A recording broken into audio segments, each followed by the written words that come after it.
6 mobile ಮತ್ತು 45 sim ಕಾರ್ಡ್ಗಳನ್ನು ಬಳಸಿ ಕರ್ನಾಟಕ ರಾಜ್ಯಾದ್ಯಂತ 79ಕ್ಕೂ ಹೆಚ್ಚು ಜನರಿಗೆ ಫೋನ್ಪೇ ಲಿಮಿಟ್ ಸೆಟ್ ಮಾಡಿಕೊಳ್ಳಿ ಅಂತ ಮೋಸ ಮಾಡಿ ಸುಮಾರು 40 ಲಕ್ಷಕ್ಕಿಂತ ಹೆಚ್ಚಿನ ಹಣವನ್ನು ವರ್ಗಾವಣೆ ಮಾಡಿಕೊಂಡಿರುವಂಥ ಆರೋಪಿಯನ್ನು ಬಂಧಿಸುವಲ್ಲಿ ಯಶಸ್ವಿಯಾದಂಥ ಬೀದರ್ ಜಿಲ್ಲೆಯ ಮಂಠಾಳ ಪೊಲೀಸ್ ಠಾಣೆಯ ಅಧಿಕಾರಿಗಳು.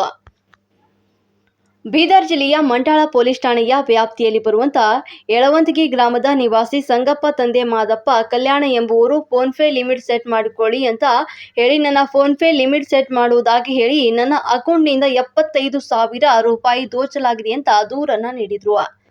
ಆ ದೂರನ್ನು ಸ್ವೀಕರಿಸಿದ ಮಂಠಾಳ ಪೊಲೀಸ್ ಠಾಣೆಯ ಅಧಿಕಾರಿಗಳು ತಂಡವನ್ನು ರಚನೆ ಮಾಡಿಕೊಂಡು ಸದರಿ ಪ್ರಕರಣದಲ್ಲಿ ಆರೋಪಿತನವಾಗಿ ಶಿವಪ್ರಸಾದ್ ತಂದೆ ಶಂಕರಪ್ಪ ಮಾಡ್ಗಿ, ಮನೆ number AWS 100 HKB colony Bidar ಈತನ ಖಚಿತ ಬಾತ್ಮಿ ಮತ್ತು ತಾಂತ್ರಿಕತೆ ಸಹಾಯದಿಂದಾಗಿ ದಸ್ತಗಿರಿ ಮಾಡಿ ಕೃತ್ಯಕ್ಕೆ ಬಳಸಿದಂಥ ಮೊಬೈಲ್ ಮತ್ತು ಇತರ ಸಾಕ್ಷಿಗಳನ್ನು ವಶಪಡಿಸಿಕೊಂಡಿದ್ದಾರೆ.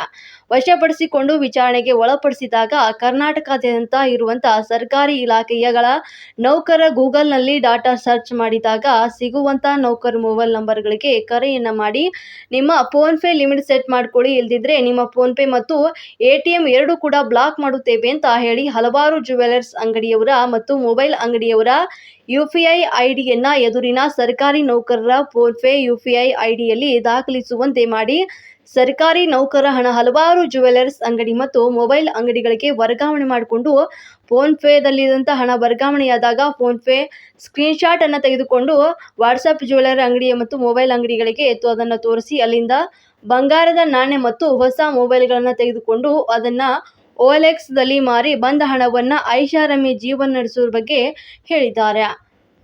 ಸದರಿಯವನು ಕೊಟ್ಟಂತ ಮಾಹಿತಿ ಮೇರೆಗೆ ಈ CN ಪೊಲೀಸ್ ಠಾಣೆಯ ಬೀದರ್ನಲ್ಲಿ ಅಪರಾಧಿಗಳ ಬಗ್ಗೆ ಪರಿಶೀಲನೆ ನಡೆಸಿದ್ದು ಅದರನ್ನು ಸದರಿಯವನು ಒಟ್ಟು 6 ಮೊಬೈಲ್ ಮತ್ತು 45 ಸಿಮ್ ಕಾರ್ಡ್ಗಳನ್ನು ಬಳಸಿ ಅದನ್ನು ಕರ್ನಾಟಕ ರಾಜ್ಯಾದ್ಯಂತ 79ಕ್ಕೂ ಹೆಚ್ಚು ಜನರಿಗೆ ಫೋನ್ಪೇ ಲಿಮಿಟ್ ಸೆಟ್ ಮಾಡಿಕೊಳ್ಳಿ ಅಂತ ಮೇಲಿನ ಪ್ರಕರಣದಂತೆ ಅದೇ ಮಾದರಿಯಲ್ಲಿ ಎಲ್ಲರಿಗೂ ಕೂಡ ಮೋಸ ಮಾಡಿ ಸುಮಾರು 40 ಲಕ್ಷಕ್ಕಿಂತ ಹೆಚ್ಚಿನ ಹಣ ವರ್ಗಾವಣೆ ಮಾಡಿಕೊಂಡಿರುವ ಬಗ್ಗೆ ತಿಳಿದು ಬಂದಿದೆ.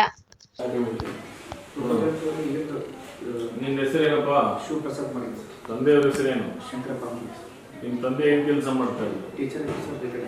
ನಿಮ್ಮ ವಯಸ್ಸೆಷ್ಟು? 35 ಸರ್. 35 ವರ್ಷ. ನಿಮ್ಮದು ಪ್ರಾಪರ್ ಯಾವುದು? ಬೀದರ್ ಸರ್. ಊರು ಪ್ರಾಪರ್ ಊರು ಯಾವುದು? ಹುಟ್ಟಿದ ಬೀದರ್ ಸರ್. ತಂದೆ ಸಾಲೆಬೀರ್ನಳ್ಳಿ ಸರ್. ಯಾವರು? ಸಾಲೆಬೀರ್ನಳ್ಳಿ ಸರ್. ಸಾಲೆಬೀರ್ನಳ್ಳಿ. ಓಕೆ. ಆಮೇಲೆ ಏನು ಓದಿರೋದು ನೀವು? ನಾನು BCA ಓದಿದ್ದೀರಾ? ಏನು ಇದು ಯಾಕೆ ನೀವು ಸೈಬರ್ ಇದಕ್ಕೆ ಬಂದ್ರಿ ಆಫೆನ್ಸ್ಗಳಿಗೆ? ಸರ್ ಅದು 2012 ಒಂದು ಆಫೆನ್ಸ್ ಮಾಡಿದ್ವಿ ಸರ್. ಏನು ಮಾಡಿದ್ರಿ ಸರ್? ಅವಾಗ ಕಸ್ಟಮರ್ ಕೇರ್ ಕೆಲಸ ಮಾಡಕ್ಕಿಲ್ಲ ಸರ್ ಬೆಂಗಳೂರಲ್ಲಿ ಸರ್. ಅದು ಬ್ಯಾಂಕ್ ಸೆಕ್ಟರ್ ಸರ್. ಒಂದು ಬ್ಯಾಂಕ್ ಸೆಲ್ ಕಂಪ್ಲೇಂಟ್ಸ್ ಬರ್ತಿದೆ ಸರ್. ಅವೆಲ್ಲ ಒಂದು ಕಾರ್ಡ್ ಮಿಸ್ಯೂಸ್ ಮಾಡಿದ್ವಿ ಸರ್. ಏನು ಮಾಡಿದೆ ಅವಾಗ ಶಾಪಿಂಗ್ ಮಾಡಿದ್ವಿ ಸರ್. ಮೊಬೈಲ್ ಮಾಡಿದ್ವಿ ಸರ್. ಮೊಬೈಲ್ಗಳು ಶಾಪ್ ಮಾಡಿದೆ. ಎಷ್ಟು? 150 ಸರ್. 150 ಮೊಬೈಲ್ ಪರ್ಚೇಸ್ ಮಾಡಿದ್ವಿ. ಕೇಸ್ ಆಯ್ತಾ ಅದು? ಎಲ್ಲಿ? ಬೀದರಲ್ಲಿ ಆಗಿತ್ತಾ ಅಥವಾ ಬೆಂಗಳೂರಲ್ಲ? ಆಸಾಮ್ ಸ್ಟೇಟ್ ಆಗಿತ್ತು ಸರ್. ಅಸ್ಸಾಂ ಸ್ಟೇಟ್ ಅಲ್ಲಿ ಆಗಿತ್ತು. ಅಂದ್ರೆ ನೀನು ಅಲ್ಲಿ ಬ್ಯಾಂಕ್ ಅಕೌಂಟ್ ಇರೋದು ಫ್ರಾಡ್ ಮಾಡಿದ್ಯಾ? ಅಸ್ಸಾಂನವರು ಬ್ಯಾಂಕ್ ಅಕೌಂಟ್ ಇರೋದು ಫ್ರಾಡ್ ಮಾಡಿದ್ರು.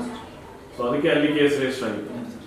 ಸೊ ಎಷ್ಟು ಮೊಬೈಲ್ ಖರೀದಿ ಮಾಡಿದ್ರು? ಅದು 150 ಅಂದಾಜು ಎಷ್ಟು ಬರ್ತಿತ್ತು ಅವಾಗ ಸರ್? 4-5 lakhs ಮೇಲಿಂದು ಏನಂದ್ರೆ ಮಾಡಿದ್ರು. Credit card debit card offence ಮಾಡಿದ್ರು. ಹೇಗೆ ಮಾಡಿದ್ರು ಸರ್? ಅವಾಗ OTP ಇಲ್ಲ ಸರ್. ಜಸ್ಟ್ 19 ಡಿಜಿಟ್ ನಂಬರ್ ಮತ್ತು ಪಿನ್ ಆಗಿರೋ ಟ್ರಾನ್ಸಾಕ್ಷನ್ ಆಗ್ತಿತ್ತು. ಸೊ ಆ ಡೇಟಾ ನೀನು ಏನಂದ್ರೆ ಡಾಟಾ ಸರ್ ನಾನು ಕಾಲ್ ಮಾಡ್ತಿಲ್ಲ sir customer sir. Mobile number correct ಮಾಡ್ಕೊಂಡು ಹೊರಗಡೆ ಬಂದು 3 ಜನ ಇದ್ವಿ ಸರ್. ಆಮೇಲೆ ಮತ್ತೆ ಏನೇನು ಕೇಸ್ ಆಗಿದೆ? ಮತ್ತೆ ಆಮೇಲೆ ಬೇಡ್ಕೊಂಡು ಬೀದರ್ ಬಂದೆ ಸರ್. ಬೀದರ್ ಬಂದ ಮತ್ತೆ ಇಲ್ಲೇ ಇದೆ ಸರ್. 14 ಪುನಃ ಹೋಯ್ತೀನಿ ಸರ್. ಮತ್ತೆ ಆಮೇಲೆ ಬೆಂಗಳೂರು ಹೋಟೆಲ್ ಸರ್. ಆಮೇಲೆ 1 ವರ್ಷದಿಂದ ಹೋಟೆಲ್ ಕ್ಲೋಸ್ ಇದೆ ಸರ್. ಏನು ಹೋಟೆಲ್ ಅದು? Bank sir. Ladies bar sir. Ladies bar ಬಂದಿತ್ತು. ಎಲ್ಲಿ? ಗಾಂಧಿನಗರ ಸರ್. ಗಾಂಧಿನಗರ ಬೆಂಗಳೂರು. ಏನು ಹೆಸರಿತ್ತು? Casino sir. ಕೆಸಿನೋ ಅಂತ ಹೆಸರು. ಯಾರದು? ಅದಕ್ಕೆ ಎಲ್ಲಿನ ಹೆಸರು ಇಟ್ಕೊಂಡಿದ್ದೆ ನೀನು? ಸರ್ ಅಲ್ಲೇನೋ ಬೇರೆ ಹೆಸರು ಇಟ್ಕೊಂಡಿದ್ದೆ ಅಂತ ಹೇಳ್ತಾರಲ್ಲ? ರೋಹಿತ್ ಸರ್. ನೀನು ಒರಿಜಿನಲ್ ಹೆಸರನ್ನ ಮುಚ್ಚಿಟ್ಟಿದ್ದೆ? ಇಲ್ಲ ಸರ್. ಅಂದ್ರೆ ರೋಹಿತ್ ಅಂದ್ರೆ ನಿಕ್ ನೇಮ್ ಇದೆ ಸರ್. ಒರಿಜಿನಲ್ ನೇಮ್ ಹೆಸರು ಎಲ್ಲ ಗೊತ್ತಲ್ಲ ಸರ್. ರೋಹಿತ್ ಅಂತ ಹೇಳಿ. ಓಕೆ. ಆಮೇಲೆ ಸರ್ ಈಗ 1 ವರ್ಷದಿಂದ ಫ್ರಾಡ್ ಮಾಡೋದು. ಏನು ಫ್ರಾಡ್ ಅದು ಸರ್? ಅವನೇನು ಈಗ ಅಂದ್ರೆ ಸ್ಕ್ಯಾನರ್ ತೊಗೊಂಡು ಯಾವ ಥರ ಮಾಡ್ತೀಯ? ಸರ್ ಯಾವ ಥರ ಅಂದ್ರೆ ಗೂಗಲ್ದಾಗ ಒಂದು ಡಾಟಾ ಸಿಗುತ್ತೆ ಸರ್. ಹಾಂ ಬಿ ಎಲ್ಲು ಅಥವಾ ಒಂದು ಕಾಲೇಜು ಪ್ರೊಫೈಲ್ ಓಪನ್ ಮಾಡಿದ್ರೆ ಪ್ರೊಫೈಲ್ ಸಿಗುತ್ತೆ ಸರ್.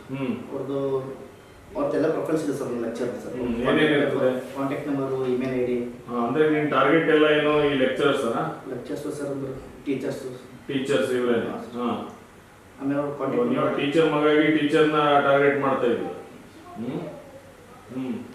ಏನು ಮಾಡ್ತೀಯ? ಅವ್ರ ಕಾಂಟ್ಯಾಕ್ಟ್ ನಂಬರ್ ತೊಗೊಂಡು ಸರ್ ಕಾಲ್ ಮಾಡ್ತೀನಿ ಸರ್. ಕಾಲ್ ಮಾಡಿ ಆಲ್ರೆಡಿ ನಾನು ಬೇರೆ ಸ್ಕ್ಯಾನರ್ ತೊಗೊಂಡಿರ್ತೀನಿ ಸರ್. ಮತ್ತೆ ಕಲೆಕ್ಟ್ ಮಾಡ್ಕೊಂಡು ಕೊಡ್ತೀನಿ ಸರ್. ಗೋಲ್ಡನ್ ಯಾವ್ದು ಗೋಲ್ಡ್ ಜ್ಯುವೆಲರಿ ಅಂಗಡಿ ಮೊಬೈಲ್ ಶಾಪ್ ಸರ್. ಆ ಸ್ಕ್ಯಾನರ್ UPI ID ಇರುತ್ತೆ ಸರ್. ಆ UPI ID ತೊಗೊಂಡು ಇಲ್ಲಿ ಕಾಲ್ ಮಾಡೋದು ಸರ್. UPI ID ಎಂಟ್ರಿ ಮಾಡಿಸ್ತೀನಿ ಸರ್ ಫೋನ್ ಪೇ ಸರ್. ಮಾಡಿಸಿ ಇಷ್ಟು ಅಮೌಂಟ್ ಹಾಕಿ ಅಂತ ಎಂಟ್ರಿ ಮಾಡಿಸಿ ಸರ್. ಅವ್ರು ಯಾಕೆ ಹಾಕ್ತಾರೆ UPI ID ಯಾಕೆ ಅಮೌಂಟ್ ಹಾಕ್ತಾರೆ ಅವ್ರು ಸುಮ್ಮನೆ? ಅಂದ್ರೆ ನಿಮ್ಮ KYC ಆಗಿಲ್ಲ ಸರ್, ಬ್ಲಾಕ್ ಮಾಡ್ತೀವಿ ಅಂತ ಆ ಥರ ಹೇಳ್ತೀಯ? ನಿಮ್ದು KYC ಆಗಿಲ್ಲ, ಬ್ಲಾಕ್ ಆಗ್ತದೆ, ಅದಕ್ಕೆ ನಿಮ್ದು ಲಿಮಿಟ್ ಸೆಟ್ ಮಾಡ್ಕೊಡಿ ಅಂತ ಹೇಳ್ತೀನಿ ಸರ್. ಅವಾಗ ಆಯ್ತು ಒಂದು ಪ್ರೊಸೀಜರ್ ಹೇಳಿ ಅಂತಂದರೆ ಅವ್ರು ಕೇಳ್ತೀನಿ ಸರ್. ಆನ್ಲೈನ್ ಕಾಲ್ ಅವ್ರು ಅಮೌಂಟ್ ಹಾಕಿದ ತಕ್ಷಣ ಅವ್ರು ಒಂದು ಸ್ಕ್ರೀನ್ಶಾಟ್ ಮಾಡ್ಕೊಂಡು ಅಲ್ಲಿ ಅಂಗಡಿಯಲ್ಲಿ ತೋರಿಸೋದು. ನೀನು ಅಲ್ಲಿ ಏನು ಮಾಡ್ತೀಯ? UPI ID ನಲ್ಲಿ ಎಂಟ್ರಿ ಮಾಡಿಸ್ತೀಯ, ಹಣನೂ ಎಂಟ್ರಿ ಮಾಡಿಸ್ತೀಯ? ಹ್ಞೂ ಸರ್. ಫೋನ್ ಪೇನಲ್ಲಿ? ಹಾಂ ಸರ್. ಆಮೇಲೆ ಪ್ರೊಸೀಡ್ ಟು ಪೇ ಅಂತ ಬರುತ್ತೆ ಸರ್. ಪೇ ಕ್ಲಿಕ್ ಮಾಡಿ ಸರ್. ಪಿನ್ ಕೇಳುತ್ತೆ ಸರ್. ಸರ್ ಪಿನ್ ನನಗೆ ಹೇಳಕ್ಕೆ ಹೋಗ್ಬೇಡಿ, ನಿಮ್ಮ ಮೊಬೈಲಲ್ಲಿ ನೀವೇ ಎಂಟ್ರಿ ಮಾಡಿ ಅಂತ ಹೇಳ್ತೀನಿ ಸರ್. ಅವ್ರು ಎಂಟ್ರಿ ಮಾಡಿದ ತಕ್ಷಣ ಸಕ್ಸಸ್ ಮಾಡ್ತಾರೆ ಸರ್. ಅದೊಂದು ಸ್ಕ್ರೀನ್ಶಾಟ್ ಹಾಕ್ಸ್ಕೊಡ್ತೀನಿ ಸರ್ ವಾಟ್ಸಪ್ಪಲ್ಲಿ ಸರ್. ಆ ಸ್ಕ್ರೀನ್ಶಾಟ್ ನಾವು ಅಲ್ಲಿ ಅಂಗಡಿಗೆ ತೋರಿಸ್ತೀನಿ ಸರ್. ಯಾವ ಅಂಗಡಿಯಲ್ಲಿ? ಈಗ ಮೊಬೈಲ್ ಅಥವಾ ಗೋಲ್ಡ್ ಜ್ಯುವೆಲರಿ ತೋರಿಸಿ ಅದು ಕಾಯಿನ್ ಅಂದರೆ ಆ ಗೋಲ್ಡ್ ಕಾಯಿನ್ ಕಲೆಕ್ಟ್ ಮಾಡ್ಕೊಳ್ತಿದ್ದೆ. ಆಮೇಲೆ ಅದನ್ನ ಏನು ಮಾಡ್ತಿದ್ದೆ? ಡೆಲ್ಲಿ ಅಥವಾ ಲೆಕ್ಕದ ಸೇಲ್ ಮಾಡಿದ್ದೆ ಸರ್. ಸೇಲ್ ಮಾಡಿದ್ದೆ. ಬಂದ ಹಣನ ಏನು ಮಾಡ್ತಾ ಇದ್ದೆ? ಸೇಲ್ ಮಾಡಿದೆ. ಒಂದು ಬೊಂಬೆಯಲ್ಲಿ ಹೋಟೆಲಲ್ಲಿ ಸರ್. Hotel sir. ಮತ್ತು ಆನ್ಲೈನ್ ಗೇಮಲ್ಲಿ ಅಡಿಕ್ಟ್ ಆಗಿದೆ ಸರ್. ಅದರಲ್ಲಿ ಹಾಕಿದ್ದೀನಿ ಸರ್. ಏನು online game? Rummy sir. Rummy ಆಡೋದು? ಹಾಂ ಸರ್. ಕ್ಯಾಶಿನೋ.